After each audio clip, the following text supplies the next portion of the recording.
Pinupuri ka namin, O Diyos, Ama, Anak, at Espiritu Santo.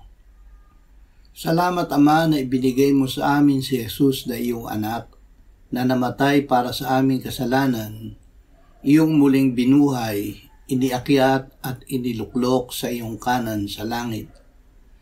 Salamat na ibinigay mo sa amin ang iyong banal na Espiritu, at sa pamamagitan niya ay ibinuhos mo ang iyong pag-ibig sa aming puso.